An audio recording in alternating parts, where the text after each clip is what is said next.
The Division of Health, Wellness and Social Protection is conducting checks to ensure that all geriatric homes in Tobago are operating in keeping with industry standards. This morning we chat with Dr. Faith B. Israel, the Secretary of Health, Wellness and Social Protection, about that inspection process and why it's absolutely necessary. Good morning to you, Dr. B. Israel. Hi, good morning, Ruckus. Thanks for having me on this morning. Not a problem. So you guys are setting up to do inspections, or have they begun already?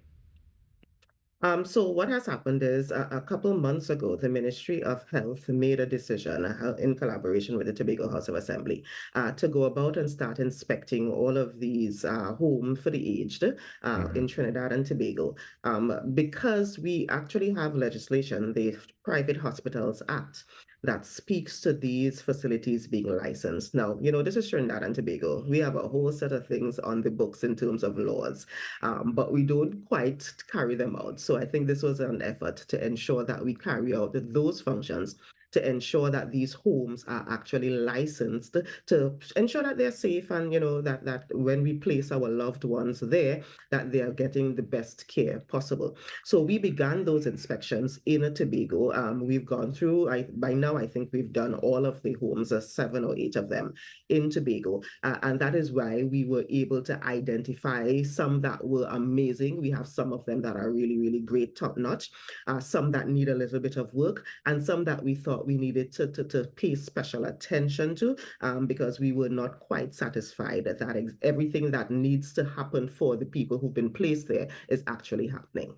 Now, I wonder if you are able to identify all of the homes based on them being registered already, or have you gone around and found places that are not registered and you still have to deal with that process as well?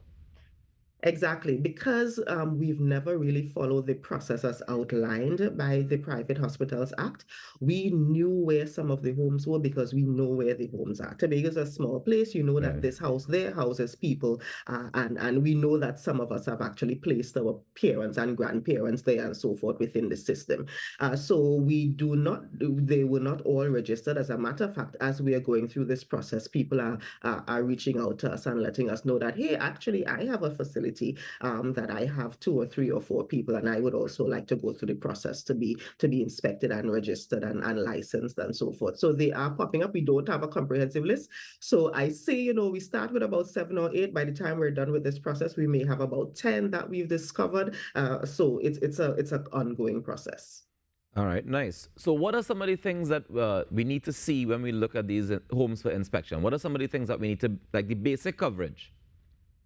Right. So I think that what people need to know is that the legislation, the Private Hospitals Act, is the legislation that we are using to guide this process.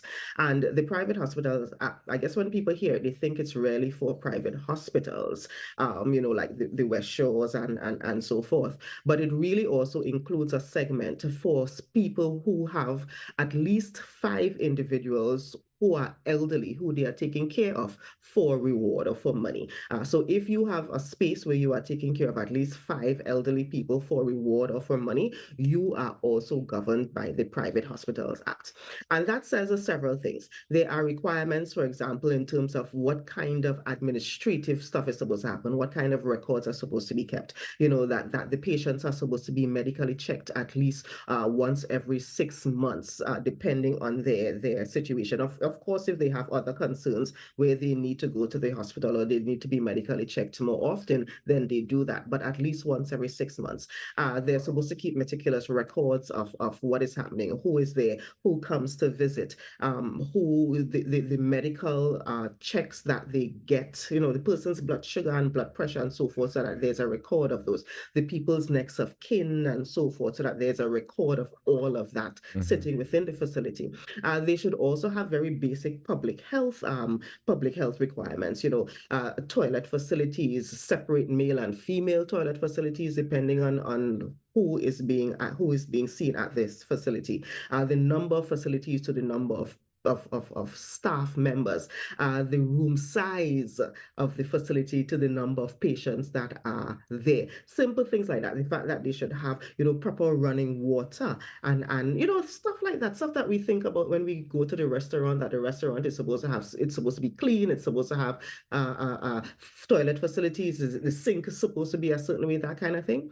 Those also apply to the homes for the aged. And we've recognized in some of them that they were a little bit negligent, and some of them they were kind of very negligent when it comes to some of these things. Are there penalties for those who are a little bit negligent and those who are a lot a bit negligent?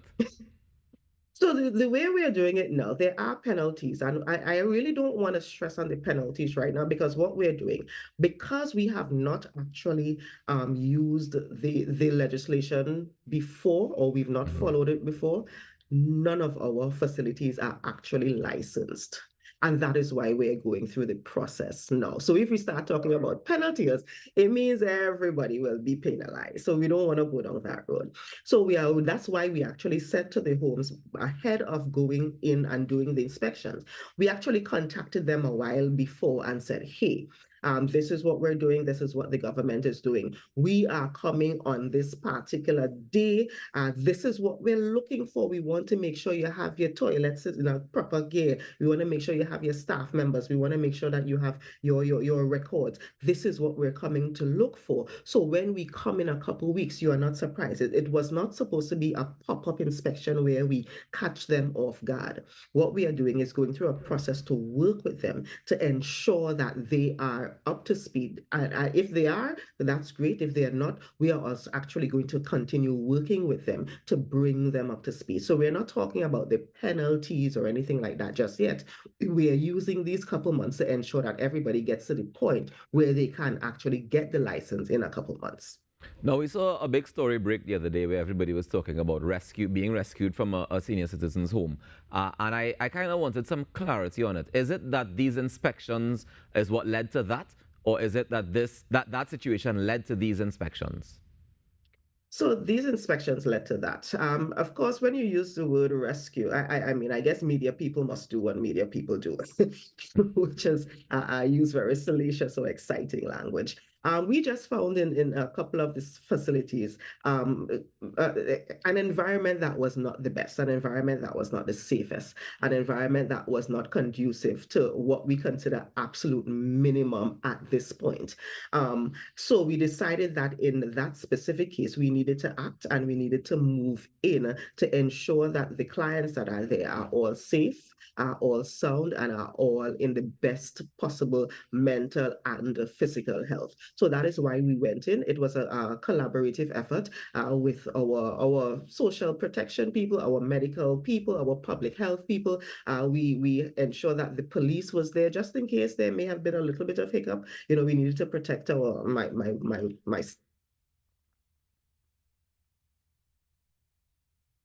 Dr. B. Israel?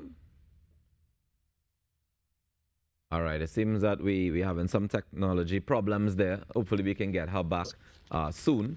But of course, we're discussing the situation where they're regularizing homes for the aged and making sure that, they meet certain criteria before they're able to get that license, and they're encouraging folks to... Dr. B. Israel, you're back on with us? Yes, I'm back on. All right. Yeah, so I wanted to shift a little bit. I know that about 6 weeks ago, or just about 6 or 7 weeks ago, there was a children's home that was shut down in Lambo as well.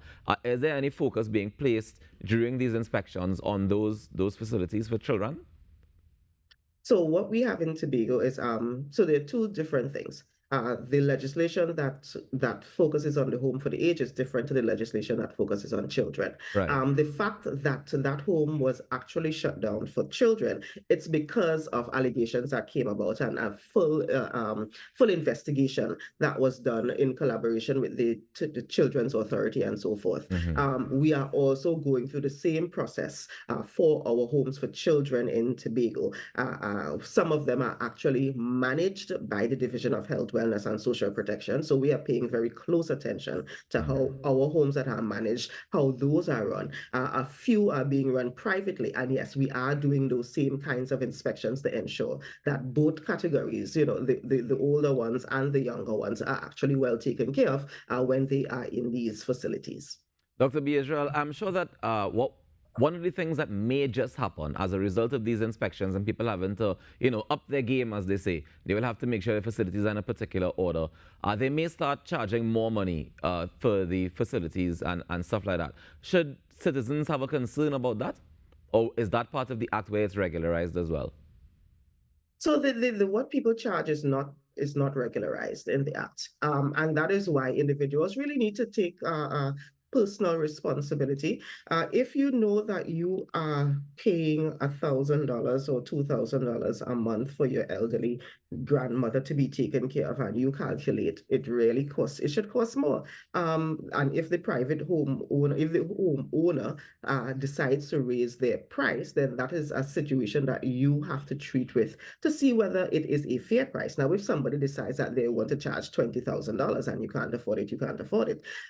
But it is something that you, the family members, need to take into consideration. What is classified as fair, given what they expect to happen at the homes. Now, let me just say quickly, though, that what we are encouraging people to do, especially the family members, is to really pay a little bit closer attention to what is happening in the spaces where they've placed their loved ones. We know that many of them are placed there because, situation is different. Family, everybody now has to work 2 and 3 jobs, and it's difficult to probably take care of your granny or your aunt or whatever it is at home. But when you place them in these facilities, please ensure that you go in and you check on them. Please ensure that you drop in sometimes, kind of unannounced, to see what's happening when they don't expect you to be there. Talk to them. Talk to your charges, talk to your granny. Make sure that when you ask them questions, how your day going, what happened today, what you ate. Don't ask, ask, what did you eat this morning for breakfast? What you ate for lunch? What you ate for dinner? Because that would help you in determining whether they actually ate that day and so forth. So have those kinds of conversations. We are really, really asking the family members to take a little bit more responsibility as it relates to ensuring that when you've placed your family member there, they are actually well taken care of. Nice. And I think that's great advice that we can all take, especially those of us who have persons, or you could call them charges at the various aged homes. When do we expect these inspections to wrap up, so we can say, all right, this is the plan going forward. This is the process by which we license people. If you don't have a license, then we can start discussing penalties. When do you expect that process to wrap up? So we expect, we have given ourselves a couple months so most of the inspections in Tobago have already happened. So it really is now working with the facility over the next month or two to bring them up to scratch, those that need that kind of assistance. So within the next month or two, we will then say, okay, you have your license, you don't have your license, and now we can start looking at penalties. Now we can start saying, well, you must absolutely shut down. Now we can start publicizing, that these are the facilities that are licensed, so that if you have a family member in a space that is not licensed, you know what you need to do, kind of thing. So we hope to wrap this up in a couple months, giving people time, because that's the thing. This is new. We want to be fair to individuals. Most have agreed that yes, this is a process they really want to go through, and this is a process that they appreciate us working with them on. The majority of them are very willing to work with us. So we are giving them the opportunity to bring themselves up to scratch. I love that you keep mentioning most of them. I wonder what happens to the others, the ones that desire, that they don't have a desire to improve or to come on board with the situation. Well, we can't force people to do what they want to do, what they don't want to do. And if you don't want to come, if you don't want to be a part of the process, then you will not be licensed. If you're not licensed, that you will not be allowed to apply that particular trade. And then we could start talking about the things that are written in the last part of the act, in terms of in terms of the penalties and so forth. But certainly, most of them, the vast majority of them, are working very closely with us, and they are happy that we are going through this process with them. Nice. Well, I'm happy that the process is happening, because I think it's only good can come of it when it comes to the actual care being given to the aged population. So thank you very much for the work that you're doing, and please continue. Thank you very much for joining us this morning on the Now Morning Show as well. Thank you for having me. Not a problem. Enjoy your day. That's Dr. Faith B. Israel, the Secretary of Health, Wellness and Social Protection at the Tobago House of Assembly. And inside your spotlight on Now this morning, she's saying that they're going through the inspection process to make sure that we have the best possible care for our age population. We take a quick break and come back with more in our morning show. Stay tuned.